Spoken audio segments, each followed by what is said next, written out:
And welcome to another thrilling class in the bunker. Appreciate you all joining. I noticed again last week you guys are doing a great job maybe of getting you trained about making sure that you kind of hit share and hit like so that social media knows that we're there and all that. So thank you so much for that. And then some of you even following up on our YouTube channel, LDS Class in the Bunker, LDS Class Discussions, and thank you for that. Thank you for joining us. Important topic today, I think. We're going to be talking today about disenfranchised grief and the effect that has on how we live the gospel, and what effects that has on us and our ability to move forward in our life and be able to allow the Lord to change who we are. Kind of important thing. So I want to start today with this quote from C.S. Lewis, and it's always one of those really thought-provoking C.S. Lewis type quotes where he is always delving into things like this. And he says this: "To love is to be vulnerable. Love anything, and your heart will be wrung and possibly broken.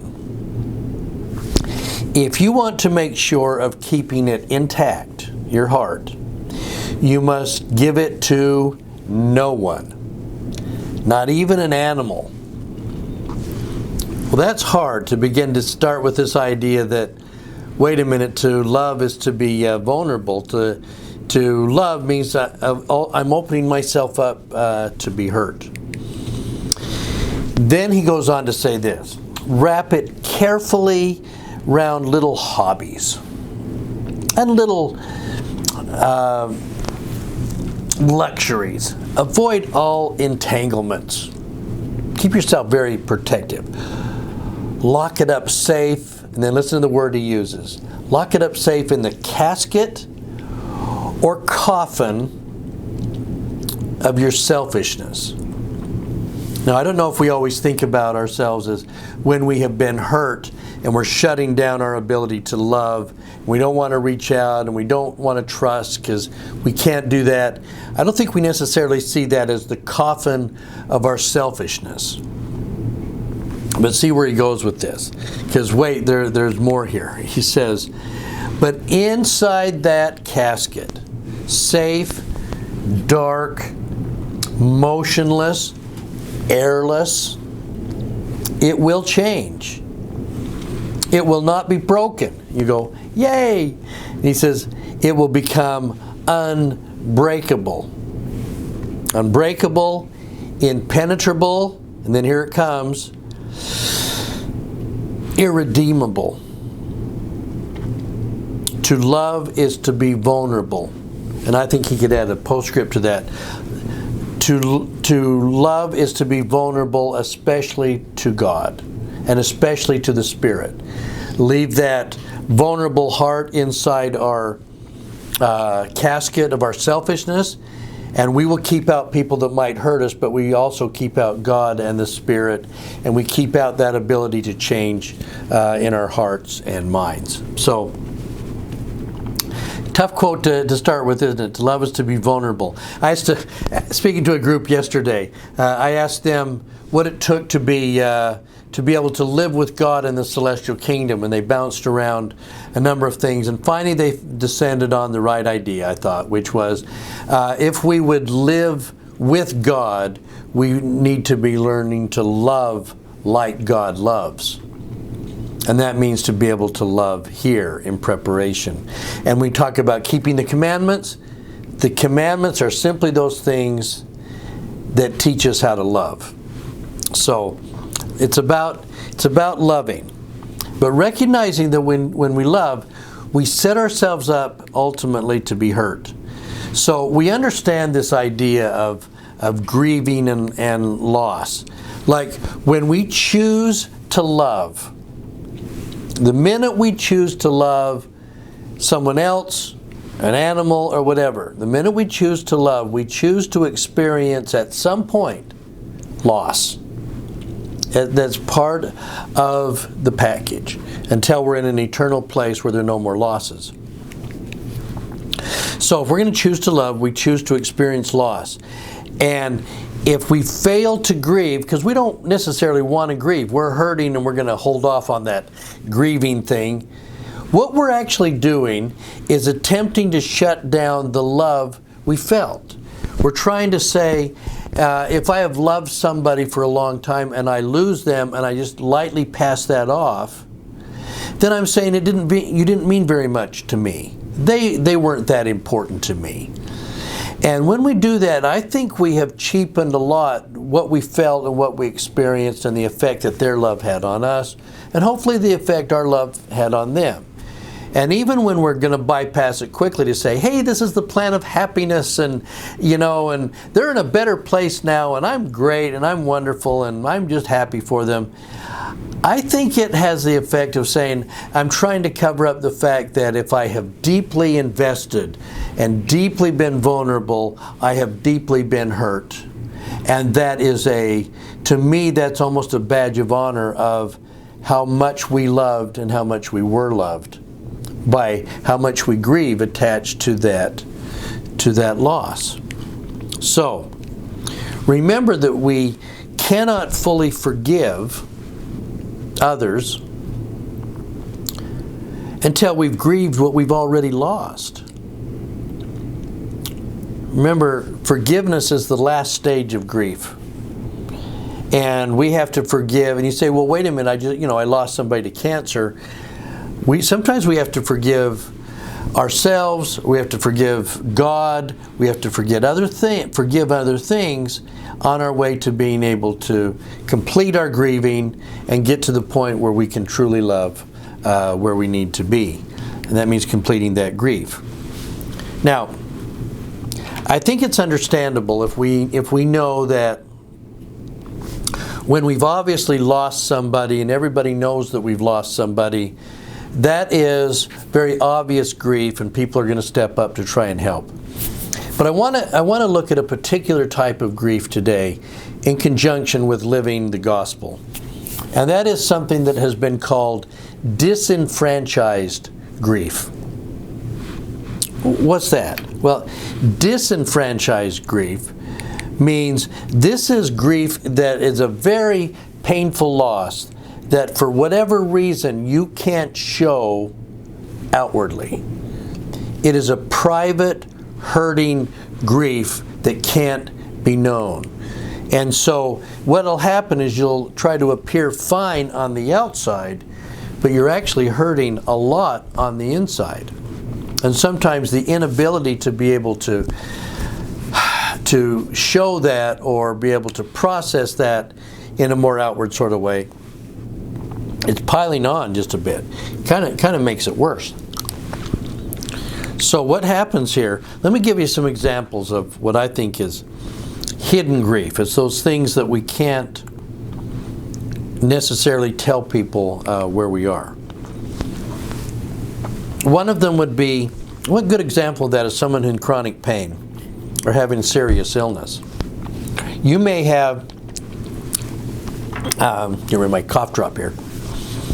You may have some kind of pain that people know that you have it, but you don't necessarily want them to keep hearing from you. You don't want to be whiny that you're always talking about this chronic pain that is always there, this back pain that never leaves, this arthritis that hurts you every day. So you tend to wrap that up in yourself, and so you don't bombard people. But it doesn't mean that you're not grieving the fact that today is not pain-free. Today is hurting, and you're getting this constant reminder. President Hinckley used to say that so many marriages live in a state of quiet desperation. I think within the church there are an awful lot of difficult marriages. There are hard things going on at home that can't be spoken of outwardly for a variety of reasons. One of the therapists that I work with on a regular basis is a good Christian woman, and one of her areas that she's worked a lot with is working with pastors and pastors' wives. And so often, in a difficult marriage between a pastor and his wife, if it's hard, if there's things going on, she can't say anything to hardly anybody at all about the private pain that she has, because if she says something, he'll lose his job and they'll be out of an income. So she actually has to keep all of this private pain to herself. And she can spill it to a therapist, but nobody else is going to know, and so she's going to go every week to church with a smile on her face and privately hurting with what's going on at home. And I think we struggle with that in the church as well. There are private things going on that we don't want our ward family to know. We tend to be kind of private, or just things that they just don't need to know, but we're hurting a lot.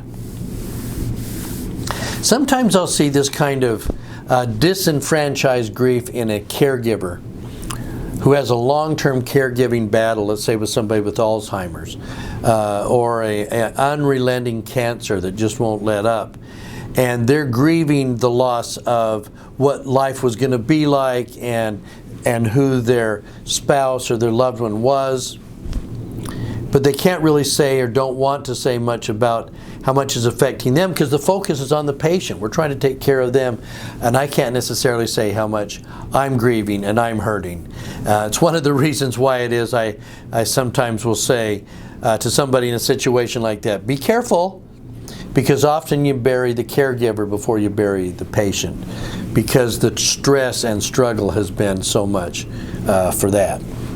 So there's chronic caregiving pain. How about the loss of a family relationship? I keep running into situations, for instance, where there's been a sundering of the family, where you've got, for instance, a adult child who is at odds with her parents, but in doing that, she's also separated out her grandkids from their grandparents. And the grandparents miss their daughter, and they really miss their grandkids, but they can't have any contact. And so there's this private grief that they don't necessarily want people to know how much they're really missing their kids, and then their grandkids along with that. And that seems to be happening more and more often. And so, but sometimes it's just the loss of a relationship with a sister or with a mom or somebody where there's something happened here. For instance, a mom who is either widowed or divorced remarries, and she gets plugged into a new family, and suddenly there's this distance between her and her kids that the kids are struggling to try and understand.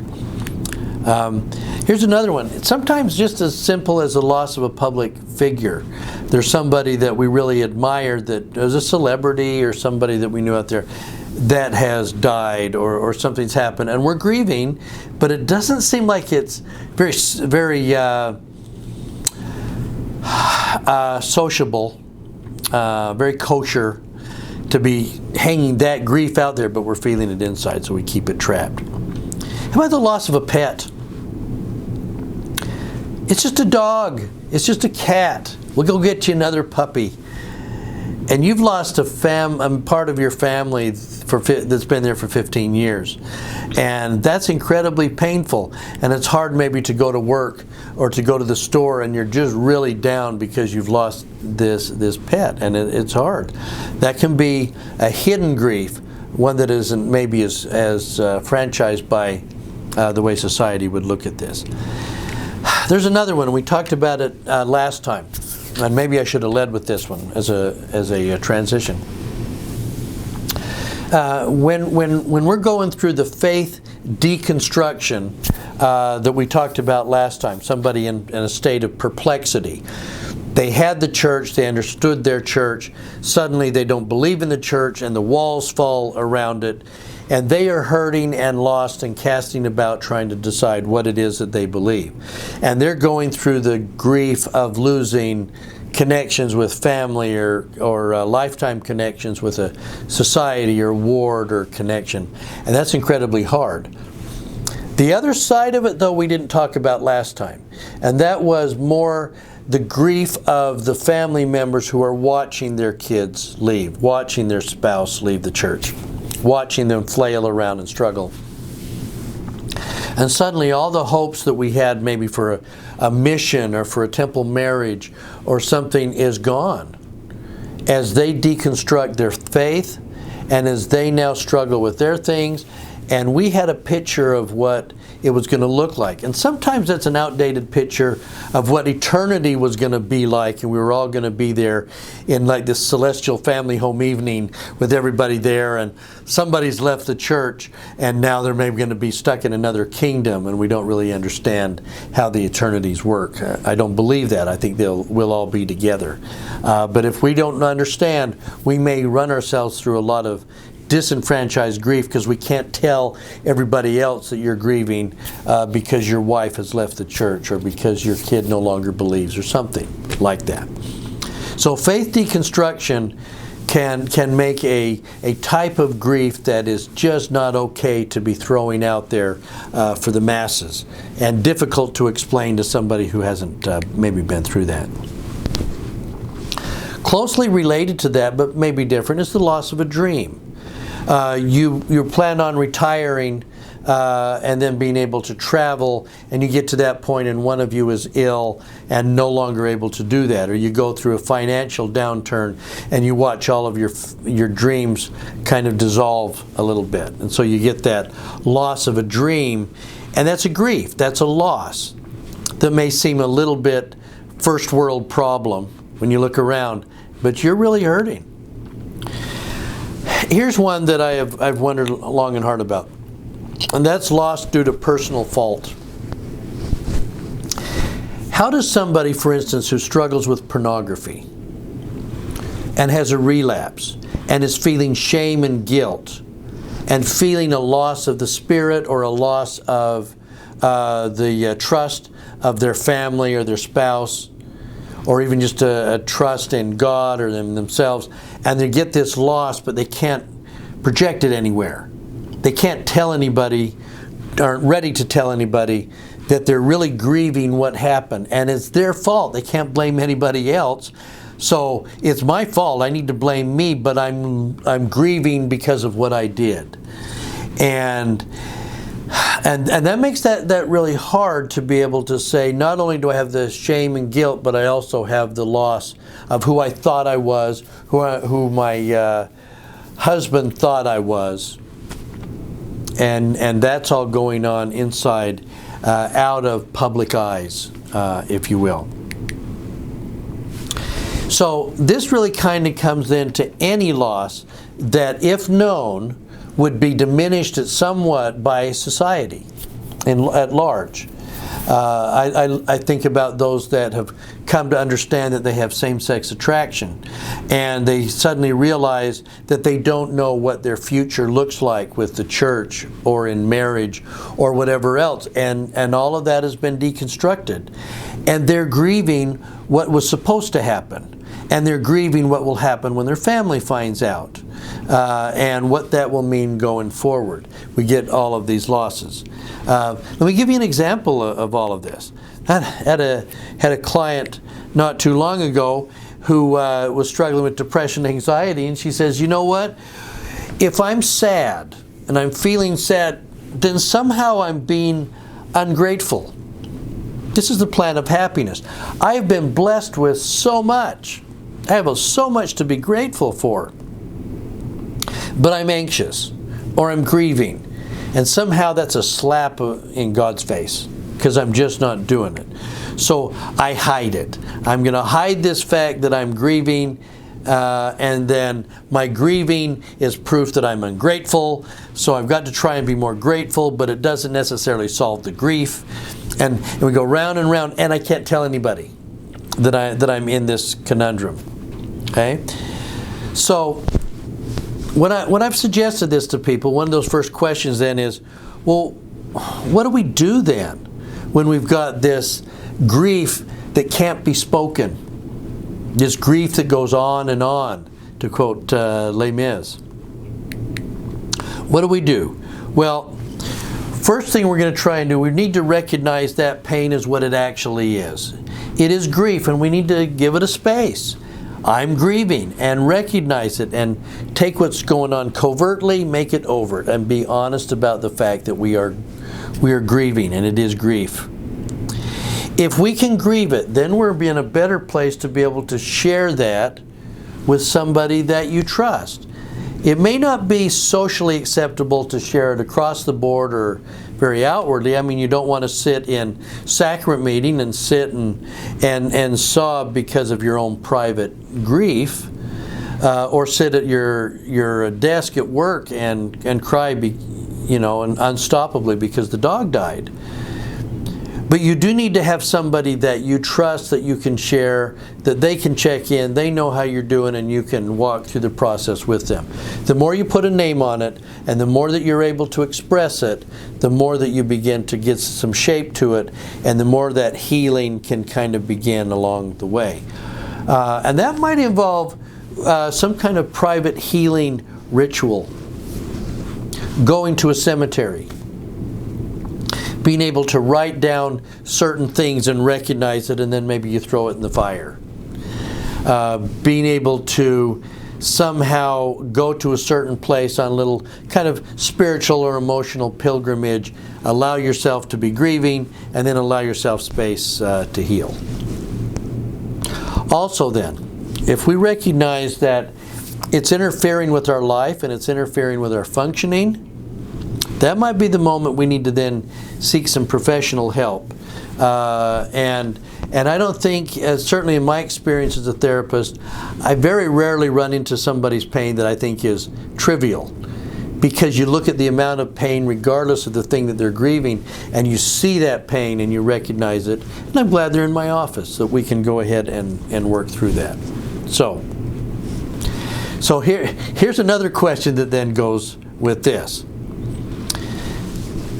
Can grief or grieving or disenfranchised grief ever come from trying to live the gospel? We're trying to do the right thing. This is the plan of happiness. This is, it's God's work and glory to get us to joy. That should be okay, right? And yet we're grieving, and we're grieving a lot of things. Well, let me point to a couple of areas where I think sometimes that has come from.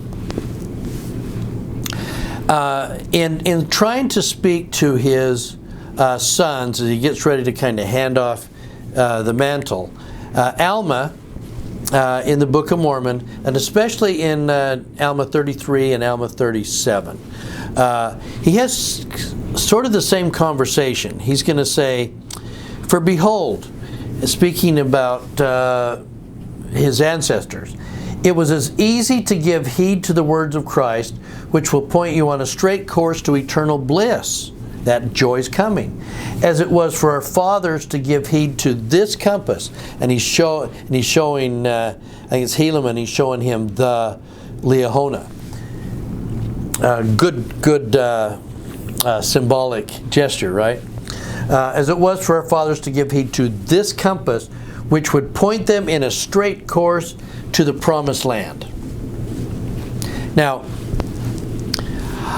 I think it's one thing for Alma to be able to say it was easy for them to give heed to the word of Christ. But you almost wonder a little bit if we get a little bit of a mistranslation about what Alma is talking about when he uses the word easy. We know what we think of when we think of that something is easy peasy. Isn't going to take much effort. We can do it, no problem. It's easy. Okay? Think you can eat that piece of cake? Easy. Got it covered. Okay? But this is interesting on two levels. Think about what he's saying. It is as easy to give heed to the words of Christ as it was for our fathers to give heed to the compass. Now, if you'll go back to 1 Nephi, we got to remember it was not easy for them to follow that compass. at times it was a struggle, and they weren't able to light fires in the wilderness, and they were having to eat raw meat, and sometimes some of the members of the party were a little less than congenial. And so it's funny that he's using the word easy at a time when we look at it and we think, that was a struggle. Listen to 2 Nephi 4, the Psalm of Nephi, when he's talking about the struggle that he had with his brothers, and he's not describing easy. At the same time, this is Alma we're talking about, and he talks about his own. It was easy to give heed to the word of Christ, which he didn't do for the biggest part of his life. He didn't give heed to the word of Christ. It was easier for him to attack the church.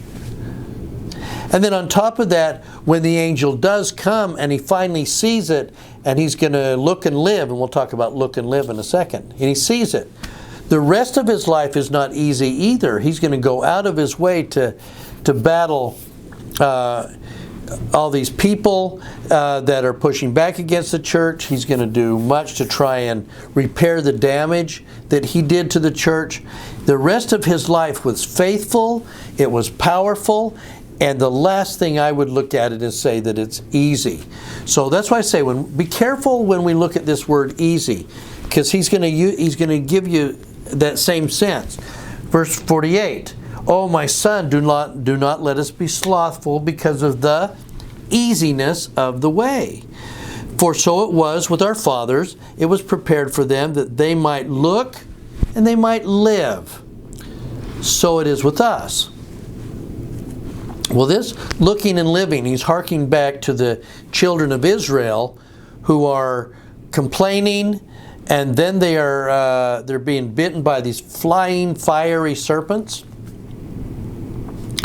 And then the Lord is telling them they simply have to be able to look at a representation of the thing that bit them, a brazen serpent, that by so doing they will be able to look, and then they'll be able to live. And he's going to say some just wouldn't believe it, so they wouldn't look.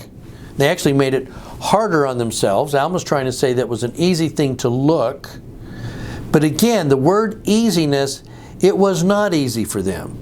It was not easy to conjure up the faith to believe that just looking at something will bring relief to their snake bite. It wasn't easy for Alma to live the gospel before his conversion, and his life was much more difficult and sacrificing after the angel comes to visit him. So I think we have to be careful with the word easy. So maybe we can utilize the words of the Savior to help us better clarify when we talk about the gospel as easy. Because I think oftentimes the gospel brings us to grief in some ways that we'll talk about in a second. Think about what Jesus said.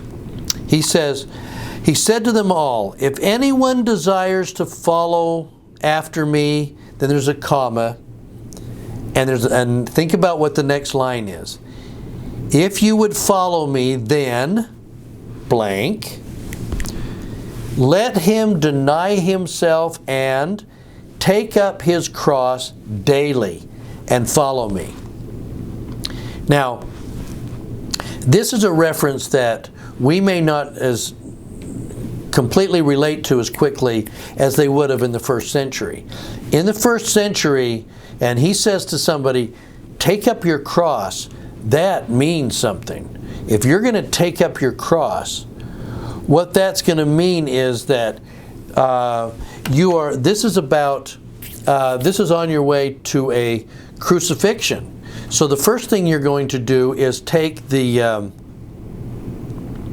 cross beam, and you're going to actually put that on your shoulders. So you're going to have to carry it. But this isn't just an added weight that you're having to do for a while, like doing squat thrusts or something with weights on your shoulder. This is a cross beam that is going to get us to where it is we need to go. And where is that? To a crucifixion. For many in that first century, especially as Jerusalem fell and the Romans swept in there in 65 AD, they might have carried crossbeams, but they were going to their death. And they would have had a lot of experience with people going to their death. And so when he's talking about take up your cross daily, he's talking about going to a place where you're having to carry something on a way to a place where you're going to be changed differently. Okay? Well, that's quite an experience. That's a real problem. Now, to give you even a better idea of how that works, remember, he's going to say to a number of his disciples, and then to us, take my yoke upon you and learn of me. Now, given our pioneer heritage, we think of yoke, we think of a yoke with oxen. Oh yes, we're not going to be unequally yoked, so the oxen need to be the same size, and we go through all of that dance, right? That's not what it meant to a first century church and to those disciples at his time. A yoke, specifically talking about that word in context from the Old Testament, always meant a yoke of bondage.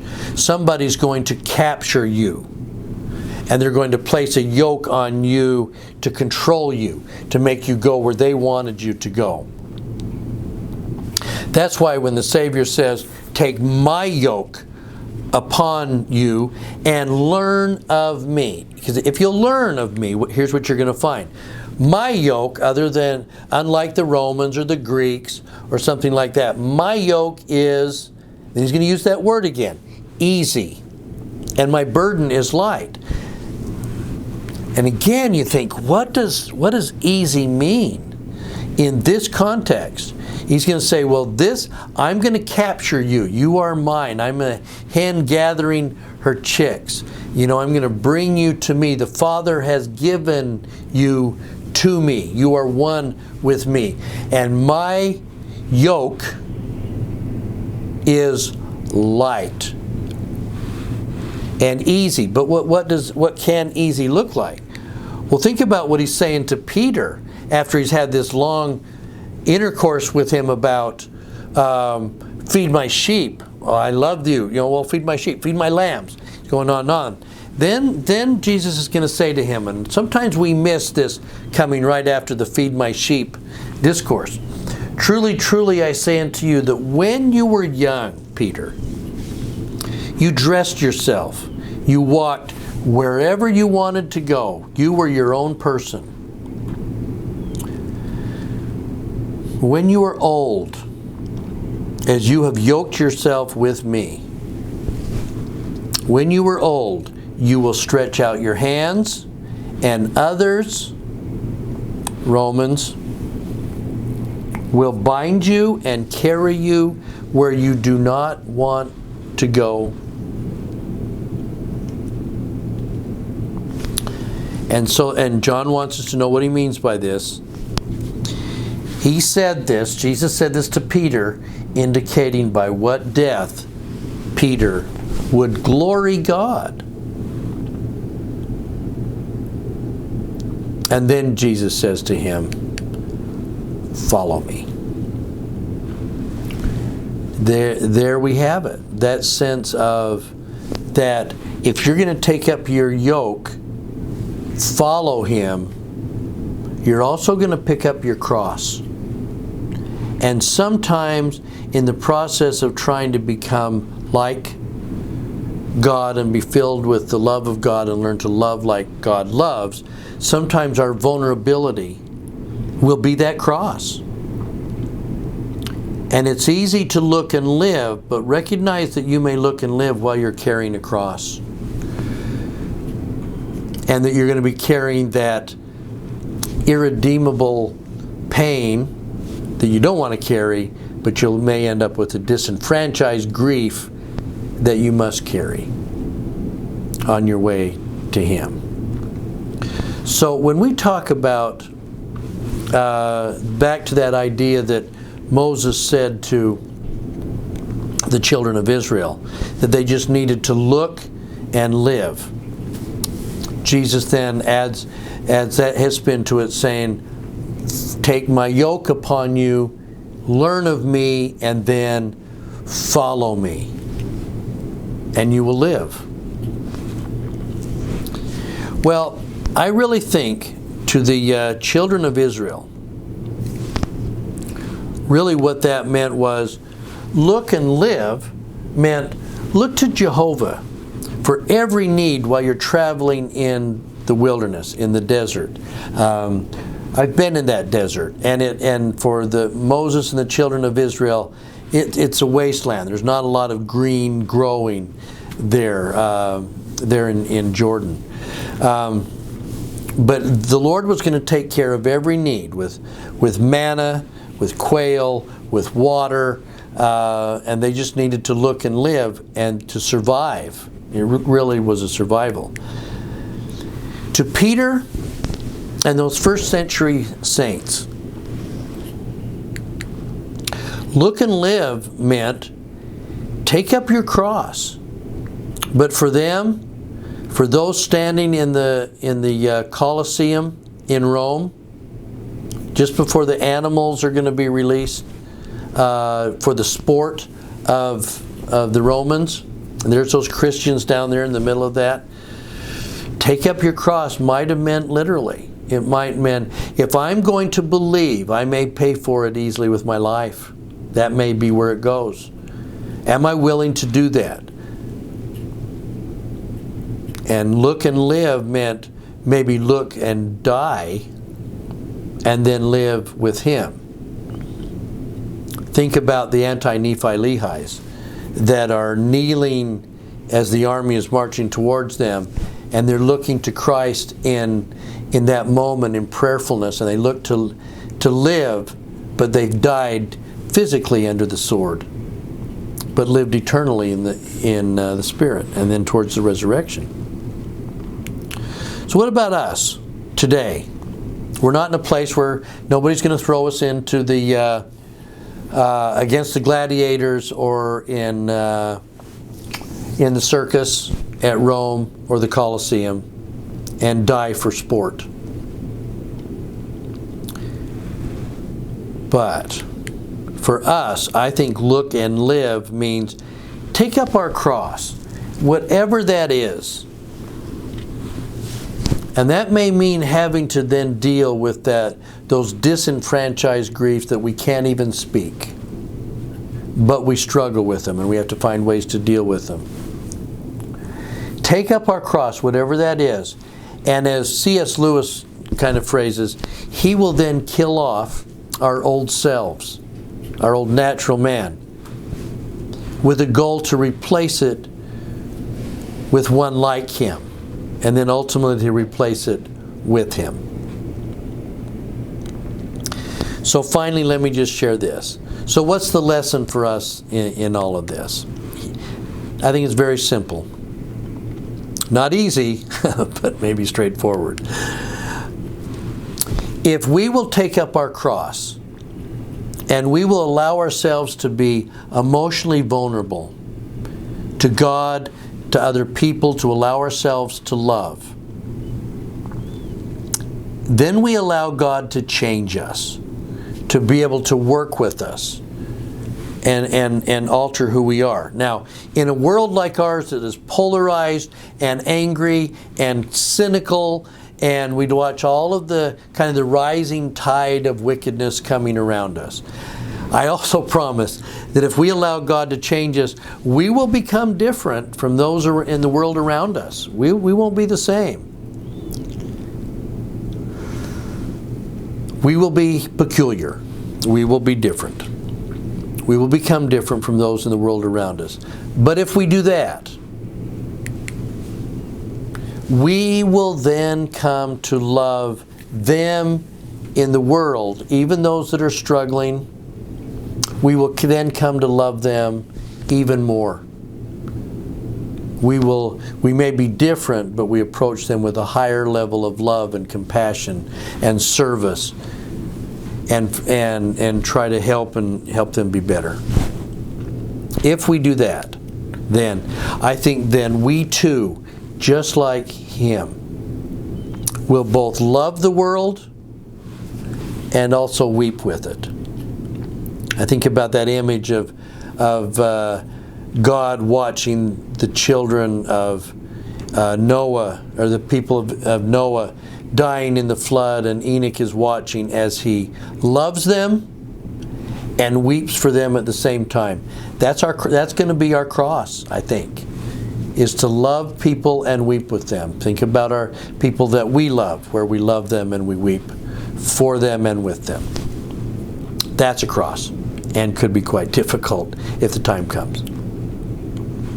Brothers and sisters, I bear you my testimony that the Lord does love us, that the Lord intends for us to be changed and lifted above ourselves. But that may mean very difficultly taking up our cross and being able to feel and love like he does.